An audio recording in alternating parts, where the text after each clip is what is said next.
Hey, everybody. It's episode 226 of the ShopNotes Podcast today. I'm Phil, along with Logan today to give you the weekly update on what's going on with the worlds of Woodsmith and Popular Woodworking. We'll branch out into all kinds of fun stuff today, including March weather, shop sofas, and what to do when the cat is taking a bath in the background of your podcast. So you want to stick around for today's episode, brought to you by Harvey Industries, when good enough is not good enough. See all of our new tools at harveywoodworking.com. All right. Speaking of Harvey, I just literally sent a text to my guy asking him, hey, what do you suggest people use for wheels on their lathe? Because I'm trying to roll the T60 out to use it for some photos today. Yeah, it's so dang heavy. Like I have the nice like Jessam casters on it, and those are rated for like 2,000 pounds. But the angle that they set, it doesn't roll. It's not the caster's issue. It's the mounting situation with the lathe. The two just don't work well. So if anybody has good suggestions on lathe casters that are not Rikon because those broke, then I need them. Which, at the last Woodworking in America, we brought our South Bend lathe to the event because, let's be honest, that's half the reason that we're having this event in Des Moines is because we can bring all of our workbenches and power tools and whatnot all from here without having to rent them or ship them or whatever. We still have to ship them because we have to load them up onto your trailer and drag them over there. And we tried to move that South Bend one, and we had some casters sent into us by a company that were like little, raise it up a little bit, and then the caster comes down into its locked position, raise like it up again, and then they retract. Yeah. And again, they were rated for the weight of the lathe, but for some reason, just didn't do it. No. And mobile bases on a lathe, I think, end up being too awkward, and they get in your way. Yes. Right? Yeah. For where your feet need to be. Yeah. Like if you do a big rectangle one, it's in the way. Now, with all of this said, I put the Harvey, it's the M1500 Pro. It's their spider base on the Shaper. The Harvey Shaper that I have. Yeah, exactly. And I will tell you, like, it's a 600-pound Shaper. I can spin that thing with 2 fingers. Like, it does circles. It is unbelievable how good that is. I don't know that you could fit the lathe on it, though. I know they have an extension arm for it and stuff, but I just don't know if it would. If that would work, I think if they're like, oh yeah, you can do it in this configuration, I'll suck it up and buy it because it's at the point where it's like, boy, it would be really nice to move that out. As much as I would love to show like my big Oliver pattern maker lathe in photos. She's a little dirty. She's a little gross looking right now. So, I'd rather have, concentrate on what I'm doing and what the project is, not the nasty mess that this lathe is. So sure. Plus, that's part of your intent though is to show some of the old tools. It is. The bigger issue is that I can't put my big chuck onto the Oliver. Doing like the big tabletop, big, it's like 22 inches in diameter. Like I can't fit it on there. That's more of the issue than anything. So, and the Oliver won't get up to the speeds I need for the pedestal. It's a pretty slow rolling machine. Okay. So, yep. All right. Speaking of woodworking in America, we have that coming up in October. And you might be thinking, hey, it's spring break right now. We don't need to be thinking about October. But you do. I think it's actually time to be thinking about blocking out some time in early October to come to Des Moines, Iowa for Woodworking in America. We've got a new venue space. I think we've talked about that in the past, and have some really cool people getting lined up for presenters. We're bringing back Alexis Delise.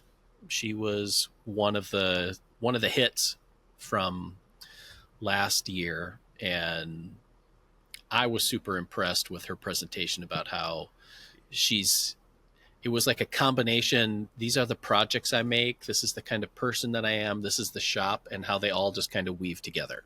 Yeah. I think she was what I would call the sleeper of the group. Yeah. She was definitely the sleeper. So people weren't really. Some people might have known who she was, but then everyone I heard was like, hers was one of the better presentations. I was like, oh, that hurts my feelings. Not really. I don't have feelings anymore. Yeah. Oh, so I man. think Ben said he's coming back to do a presentation. Gary Rogowski is going to be coming back. We got some new people. Shay Alexander is coming. I'm pretty excited about that one. Yeah. Yeah. Have you nailed down a topic for him yet? So he asked me what I suggested from him, and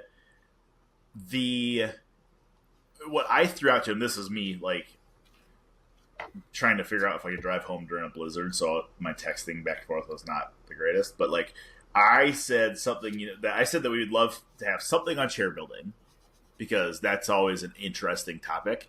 And the chair builders are kind of a little like cult. So if you can get a little sip of the Kool-Aid while you're there, that'd be cool. And then I said, maybe a second one, maybe talking about building the lumber business, ins and outs of it, how they work, what they find, what they've been surprised with, and kind of the talks about it. And that would play really well into, I'm assuming I'll be out there sawmilling, because that's what I love to do. So, right. It's your thing. It's okay. It's my thing. Yep. So yeah. So cool. October 10th and 11th, that's the date you want to be locking in on. We're going to be launching a website early April. They tell us April 1st. We're not going to be suckered by that again. Nope. That would be woodworkinginamerica.com for the site on that. We're going to continue to hype it on here, especially as we get more updates on who the presenters are, and probably even some of the vendors that are going to be there. I think it'll be kind of a fun space for that this year too. Yeah, and I think my plan, and I haven't told our ad guys this yet, but my plan is to send out a bunch of ninja invites to like some of the small bespoke makers that I know. Like, hey, we're charging a lot of our bigger sponsors that can afford it to come in and do this, but we want some bespoke makers there too. So I'm going to try to sneak a few of them in under the radar. Yeah, we're not going to tell anybody. So, but yeah. What I would suggest is you just pencil it in on your calendar. Don't even check with your significant other, because did your mama raise a weenie? I don't think she did. So, no. You say I'm going. Right. We're also going to do another open house here at the Woodsmith Popular Woodworking Mothership. So you get to see where we do the TV show, shoot photos, other videos, and the main shop that you've probably seen on our Thursday live things if you follow that along. The venue space is at the Iowa State Fairgrounds, and the fairground campground is still going to be open that weekend. So if camping is your jam and you're looking to save some money on lodging and travel expenses, stop on by. You could set up a spot. They got all the amenities there at the campground. Am I going to compare it to like a woodworking Woodstock? No, I won't. But it's there.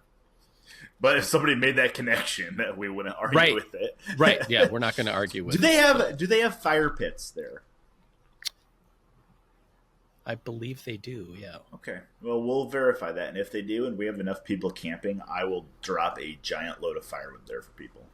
Yes. So you don't have to bring your own. Right. This would be certified in-county firewood. Chunk it trunk direct.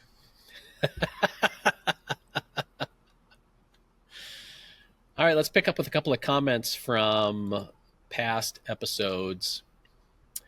We had Roger Martin was listening to episode 221. I listened to all your episodes and enjoy each and every one. Thank you. The mixture of your three personalities and all the subjects you cover makes for a very interesting podcast. I had to comment on Logan's zapping the finish off antiques pieces with a laser. I do a lot of work on antique furniture, and most clean up relatively easy with a solvent to dissolve the finish. You are correct that matching colors is the more difficult task. I've learned lots from Thomas Johnson and a few others who make some excellent videos on YouTube. I built other projects, but the repair and refinishing pays for my addiction. I enjoy seeing what a 150-year-old piece looks like after I finish, and the look on the customer's face is gratifying. Keep up the good work and stop by the St. Joseph Woodworkers Guild if you ever come south. We will be, but like, when's the? I don't know the Missouri land. Try to stay out of the Shadowlands. Like, where is the St. Joseph in relation to the 35 corridor? I have no idea. Okay. I'm assuming he's talking about St. Joseph, Missouri, right? Kind of sounds like it, yeah. I'm Googling right now. You're We are Googling coming down okay. there for the Grizzly tent sale. Right. So, I mean, it's like 20 minutes off the 35 corridor, just north of Kansas City. Okay. So there you go. Just a couple of comments from last week's episode. DP Meyer says, in the winter, my shop turns into a mouse house. Yep. Which I think you had that initially, but is that still the case? Oh, yes. Oh, yes. Oh, it is. So, okay. Oh, yeah. So the Friday, this last Friday. No, I'm sorry. What's today? Today is Thursday. So Monday, after I got done shooting photos with Rob down in our office, I got back home and was loading up some lumber to bring up to Minneapolis to trade Randy for an anvil. So different story for a little bit later. And as I was pulling Walnut out of the rack, I'm watching mice run around the girders between the steel and the posts in the shop. Okay. And I think it was only one, but I saw him all. I was chasing. I wasn't chasing him, but like he thought I was chasing him. So I was like, "You dirty SOB." So I, at one point, I had cleaned out all my mouse traps. Or not like cleaned them out, but like emptied them, and I had not reset them yet. I needed to rebait them and reset them. So before I went up to Minneapolis, I reset all 5 traps. And just before you and I started podcasting, Phil, I was making a coffee. I'm like, I'm going to go check and see how many of the 5 I set went off. They all went off. I had 1 miss, 4 out of 5 on the hits. So I think what is happening, though, I was trying to figure out where they were coming in. Like, I was thinking maybe gaps in the garage door. I don't think so. I think they're actually getting in, and I might have said this last week, I think they're getting in under, you have that baseboard that runs around the bottom of the building that the concrete is poured up against. Okay. I think, and I know on the back side of the shop, I haven't done any of my backfill back there. So there are areas I can reach my hand underneath the concrete slab and feel the bottom of the concrete slab. Oh. So I think what I need to do, I think they're probably finding a little gap in there and they're getting in because it's timber right behind me. You can see through my window. I think they're just like being like, oh, hey, this feels warm. Let's go up in here. So I think once I backfill and then really make a good trap line effort once their fur primes up, then we'll, I think we'll clear them out. But yes, I still have that issue. Yeah. I mean, it doesn't help this last week where we've gone back and forth from like mid 70s to 30s or whatever. That just kind of, I know mice don't hibernate nor do they migrate, but I think there definitely is a activity level that increases when the temperature starts fluctuating like that. Oh yeah. Especially once it starts to get cold, they start looking for that warm spot. You know, they're like, hey, I feel a little bit of heat coming out of here. So yeah, we'll make a serious push once I need to get my skid loader's too wide to get back here. So I'm gonna do a little bit of landscaping work around here and get a little mini skid steer that's like 3.5 foot wide bucket, and I'll just do some backfilling back here, and I think that will take care of a lot of the issue. Sure. So, and I mean, like in reality, it hasn't been an issue per se. Like, they're not eating anything, they're not chewing anything up. They're just in there living their best life. You know, Goose does a great job of keeping them out of like my living area.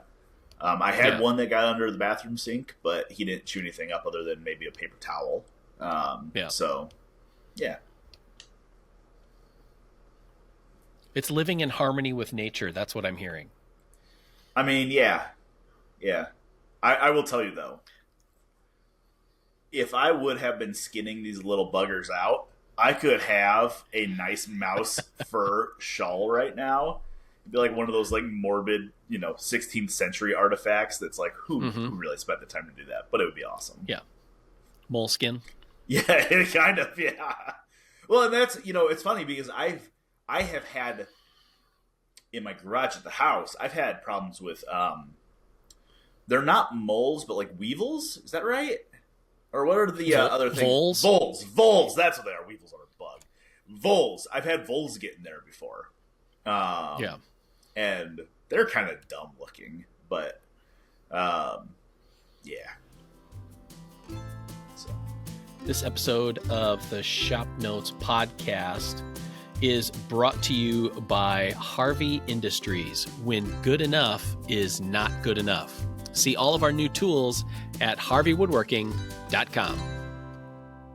I think the clear answer is the second shop cat. We have the feral shop cat out there, and then the semi-tame one in here. Sure. Speaking of which, there he is.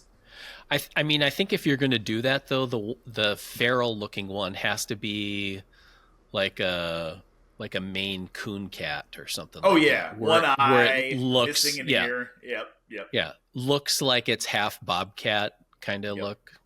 It's definitely been in a diesel engine one when it got started a couple times. Right. Yeah. Raggedy looking fur. Yep.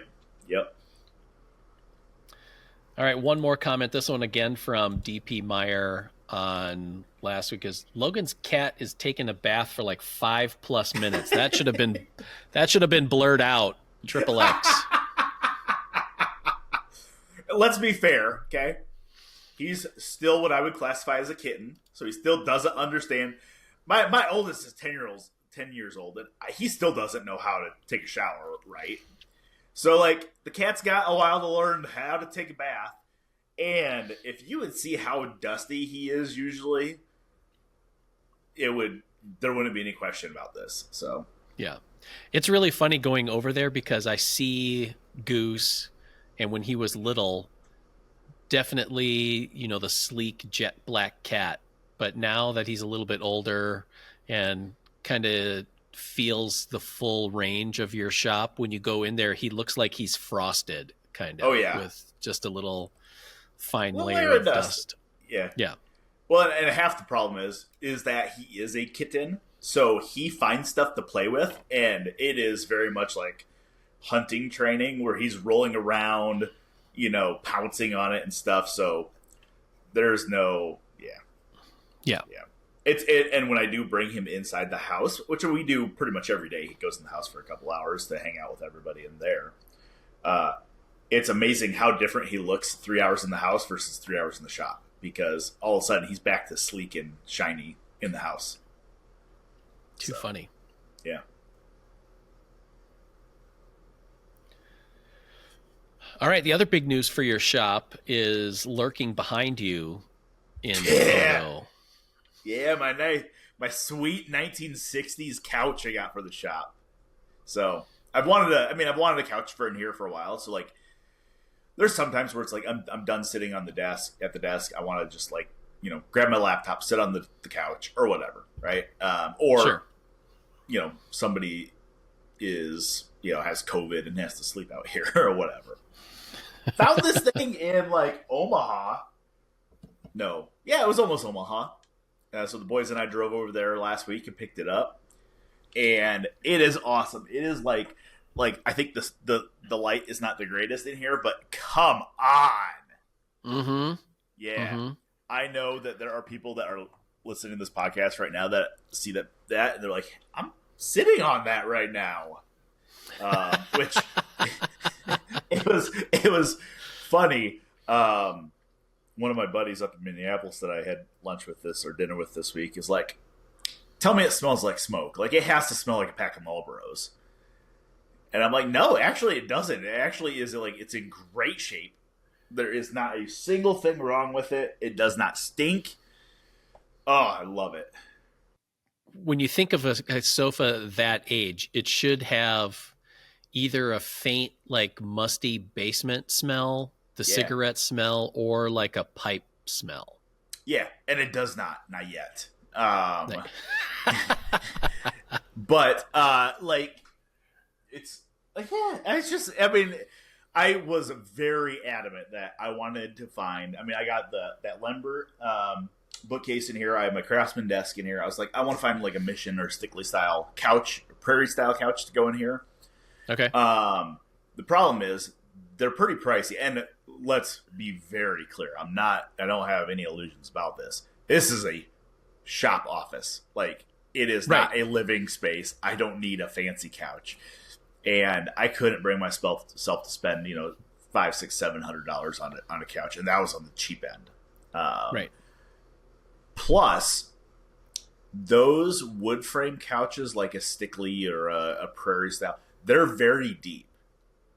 They are very deep. Like, the shallowest one I found was 37 inches, which would put that thing like, I mean, it would put it like I couldn't roll my chair back all the way without dinging it. So, so this, well, and then they usually have wood arms on them too. Which isn't as comfortable. Yes, correct. Yeah. So, nope, this was absolutely perfect. I know many people that have couches or some form of seating in their shop, whether it's like an old recliner or whatever, and they just like to work for a while and then go sit down for a while. Work for a while and go sit down for a while. So, yeah, that's my poll question for today's episode is asking about folk who have someplace soft to sit in your shop. And what is it? Is it a sofa?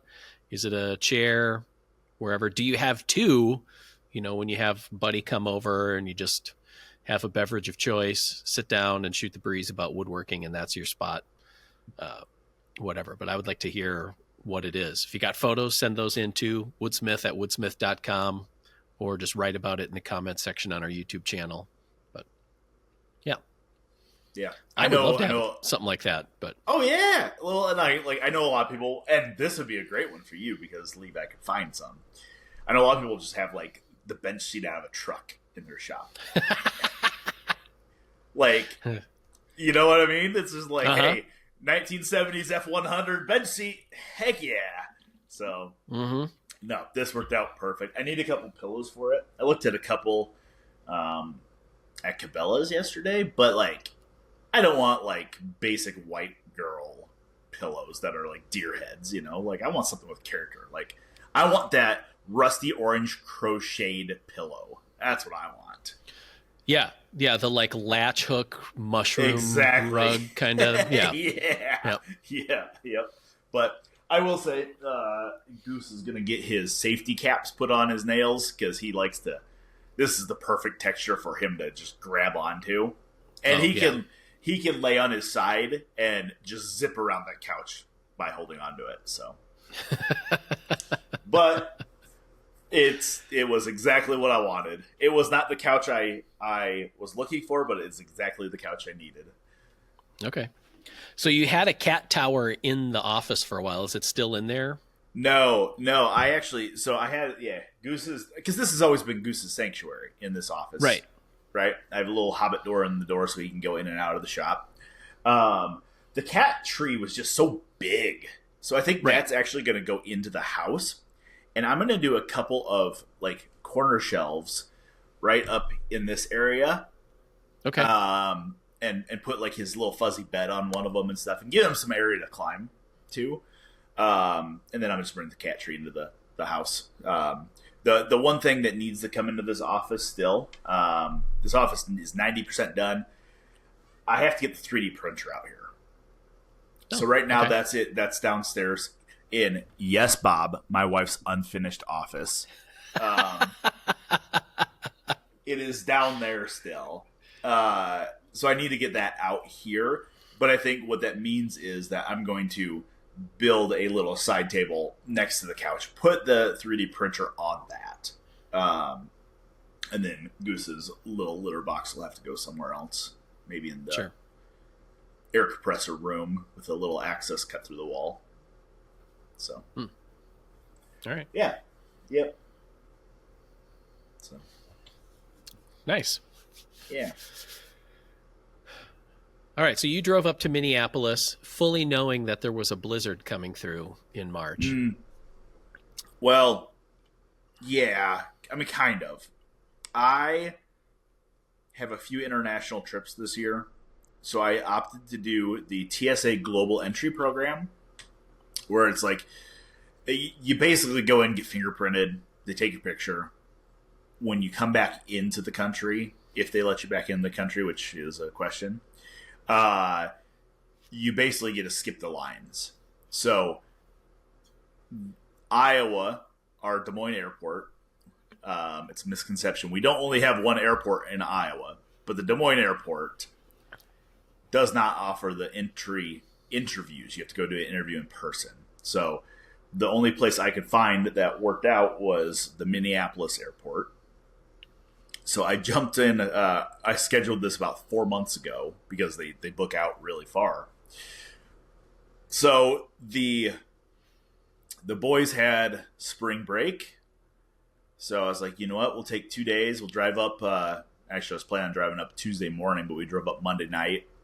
Spent Tuesday at the Mall of America. Met up with Randy, to one of our listeners, to pick up his anvil. So he had a beautiful 158-pound Peter Wright anvil. Okay. He got a hold of me. God, it's probably been a year ago when we were talking about it on the podcast. And he said, "Hey, I got one. I'll trade you for some." I brought him a restored Stanley number 5 that I had. I brought him a Stanley 110 block plane. It was actually the block plane that got me into hand tools. It was one of Adolph's. Oh, wow. Planes. Okay. Yeah. So it was Don Pesci, the founder of Woodsmith. It was his dad's block plane. So I got it from Brian. I restored it. Actually, I didn't restore it. It was in great shape. And so I brought him that one, and then some walnut and cherry that I had in trade for this anvil. Okay. So I got the anvil. It's still in the back of the truck. We got home really, really late, or really, really early this morning, I guess. Either way you look at it. And while I was up there, I'm doing a little Facebook browsing, right? A little Facebook Marketplace browsing. If I'm traveling somewhere and I got an 8-foot bed of a truck, I can't bring that home. I need something to put some weight in the bed during this snowstorm. Right. So I mean, it stands to reason. Yes, yeah. It's about safety. It is. It was. Yeah. So the perfect ballast for a blizzard is a 16-inch state disc sander. Mm-hmm. So I went and drove and picked up a 16-inch state disc sander while I was up there. And then, I did my global entry interview yesterday. And it just happens that there was a blizzard rolling through. If you're in the Midwest, you know it. That dumped about a foot of snow between me and home. And it wasn't necessarily the foot of snow that was the issue. It was the 60-mile-an-hour winds with it. Right. So I decided to play it safe. We extended our hotel room by one night. So I paid for an extra night of hotel room. And the boys and I went and got dinner last night. We got back to the hotel room, and I pull up the 511IA and 511MN maps to see what the roads looked like. And everything was not pink anymore or red circles. it was like blue, which is like partially covered. I'm like, I can do that. so we ate the $180 hotel room, and we drove home, and we got home about 1:30 in the morning this morning. Okay. So yeah, it's fall spring in Iowa and Minnesota. Yep. What do you do? Yeah. What do you do? But the state disc sander, now your spindle sander isn't lonely anymore. That's true. Yeah, I mean, it's like peanut butter and jelly, right? You have to. You can't have one without the other. Right. It does need a little bit of conditioning. Okay. It's a small enough tool that I think I could restore it in a weekend, because it's literally a motor on a pedestal, a table, a base, and a dust chute. So not anything super crazy. I could wire brush the crap out of it, paint it, have it all cleaned up in a weekend. Sure. I think the gentleman that had it was using it for like metalwork stuff, which okay. State, I did a little research on this. State sold these as a like woodworking or metalworking tool. They called them, if they were selling them into the metalworking market, they called them a disc grinder. Okay. If they sold them in the woodworking, it was a disc sander. But yeah, it has the dust chute on the bottom, which was an optional accessory. There was a dust, I don't know what they call it, like a dust shroud that flips down from the top. That is broken off. So I'm going to either be looking for one on the secondary market or seeing if I can find somebody that has one. So if you have a 16-inch state disc sander, I need some really good pictures and measurements, because then I could 3D print one. Oh. So yeah, so what it is it is just a banana-shaped piece that covers the trailing edge or the leading edge of the sanders to help create a little more suction. So it basically blocks off some of the areas so you can collect a little more of the dust. As I was researching the disc sander, I discovered, and I did not know this, but a disc sander like that is how pattern makers used to really flatten stock. Okay. So I guess like if you take a piece of, now for woodworking, this doesn't make sense for us woodworkers, because to flatten stock, you run it across the jointer, right? But in the pattern making world, if you run something across the jointer, that's a good first step. But check it on a surface plate, and it's not flat. It'll be flat enough for woodworking, but not flat enough for metalworking or for pattern making stuff.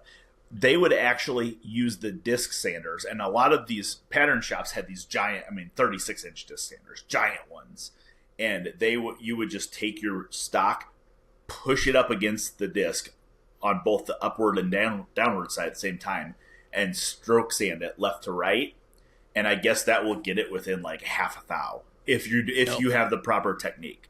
And I watched a couple of YouTube videos of guys doing this, or of guys showing people how to do this, and it's very cool. But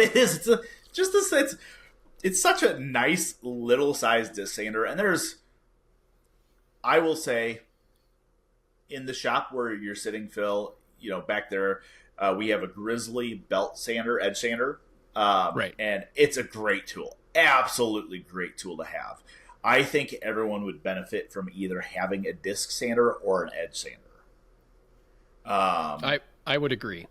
Just for something like, rounding over corners, knocking end grain down. I was thinking about it. I actually had a in-depth discussion with myself on it, self-reflecting. Do I really need to pick up this disc sander? And the answer ended up obviously being yes. But it's like, okay, if I'm like fitting, for example, a tenon into a groove, and it's like on my door here at my desk and it's exposed, I don't want to just nip it off to where there's a big gap. I want to sneak up on that fit. That's a simple, like, take it to the disc sander and just zip the ends a little bit. It's a good fine-tuning tool. Great tool for fine-tuning miters. If you hate yourself and like to do miters, you build a little platform with stops on it. So yeah, Another unnecessary tool, but Yeah. it'll get used. Well, you used an interesting word there because it's a 16-inch sander, and then you said it's a nice little disc sander, which to me at first 16-inch seems really big, but like we have a belt disc sander combo machine, which are pretty common. Yeah. And a lot of times those have, in my opinion, undersized discs on them. They do. Because if you're using them with a table, so then you're only going on the, the downward stroke of that disc sander, which is good practice. A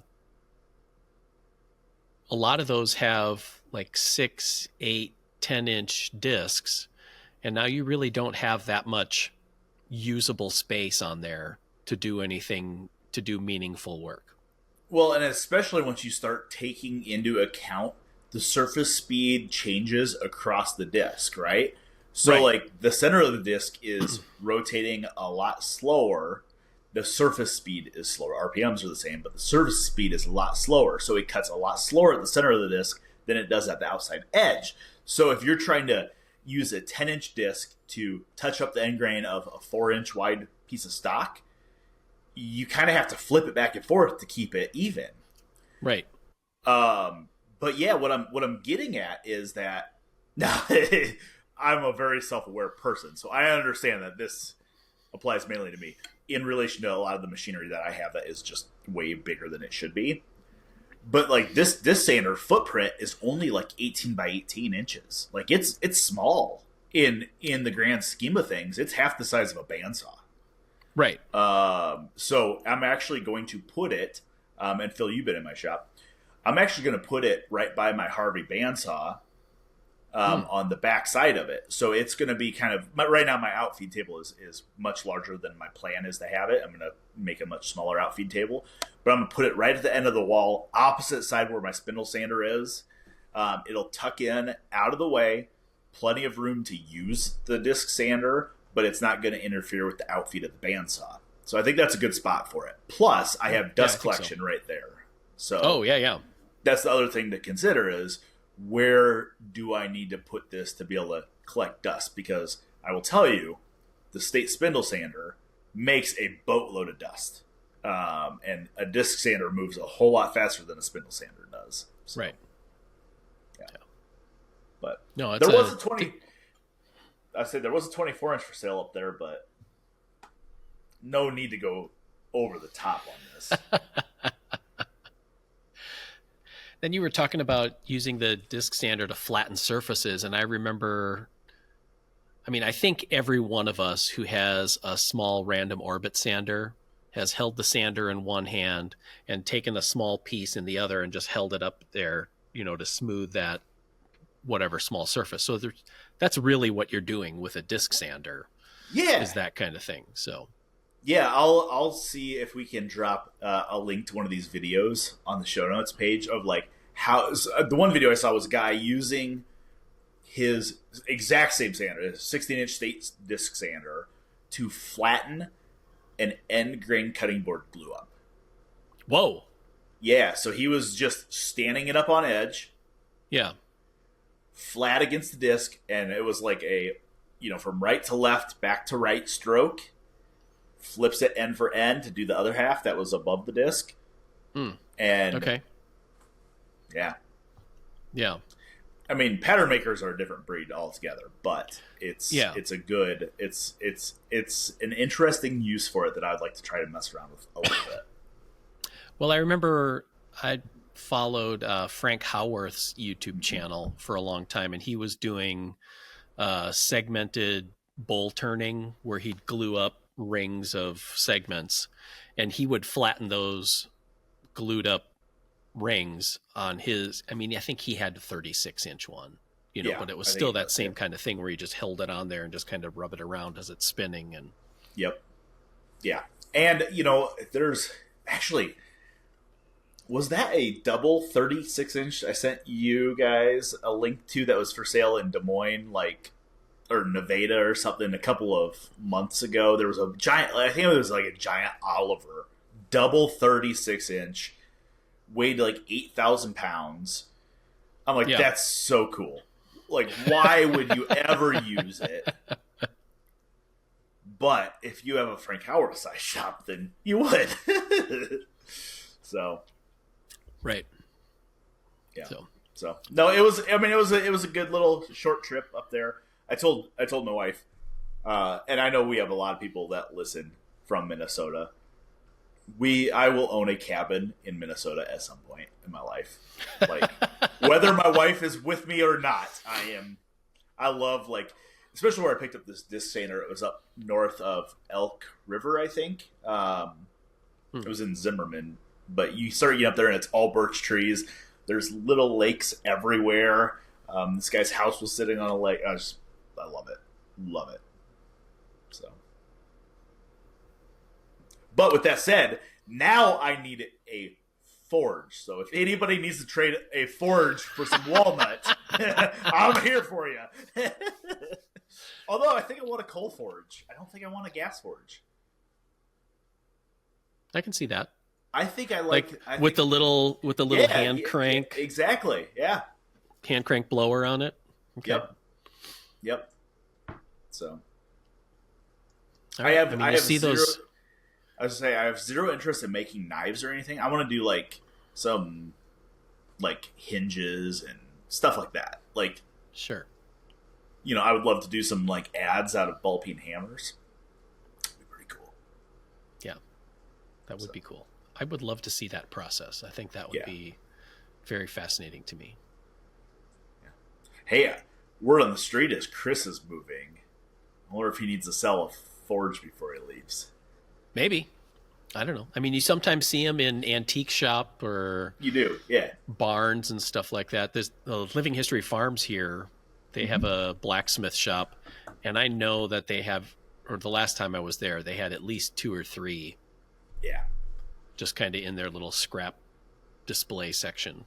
But yeah. So, but then it leads to the question of, do you set that up inside or do you set that up outside? And is that your outside activity? I think that's your outside activity, just because I think it would get super hot. But it sounds like a great winter activity, though. Right. See, well, like, I think if I you was in the storage have side some kind of like with a the furnace going. Oh, yeah. Okay, so yeah, it depends on what you're defining as inside and outside. Yeah. Yeah. But if it is one of those little, I mean, they look like the old like Weber style kettle grills, right? Yeah. Those forges we're talking about. You have to be able to put some grill wheels on those and roll them inside and outside, depending on what you're doing. Sure. So maybe it's a modular portable. I don't know. Yep. I don't know. My wife would murder me if she heard me talking about picking up another hobby.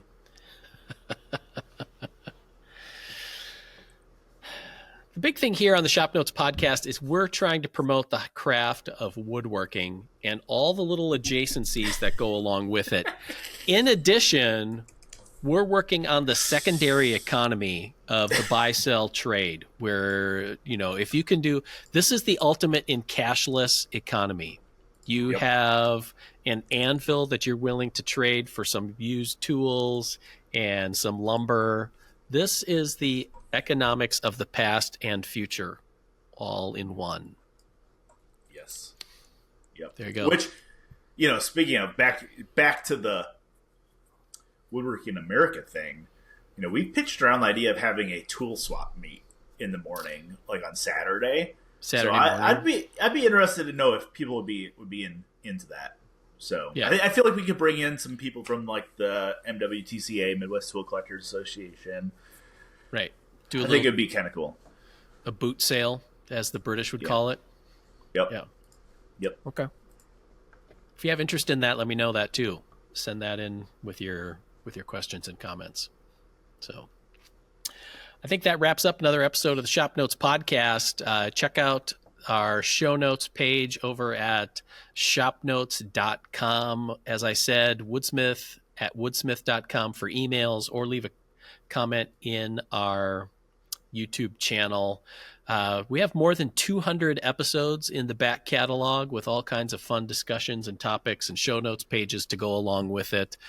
Just to keep the discussion going. Like we said, Woodworking in America is coming up faster than you can think, and we'd love to see you here for that. So special thanks to our sponsor for today's episode, Titebond Woodworking Glue. We just got another shipment of glue in to refresh and replenish our supply here. There's a reason that they're a sponsor of the TV show, and it's because we rely on their glue every day for every project at Woodsmith and ShopNotes and Popular Woodworking. So thank you to them. Check out all their full line of glues. It's incredible over at titebond.com. Thanks for listening, everybody. Bye.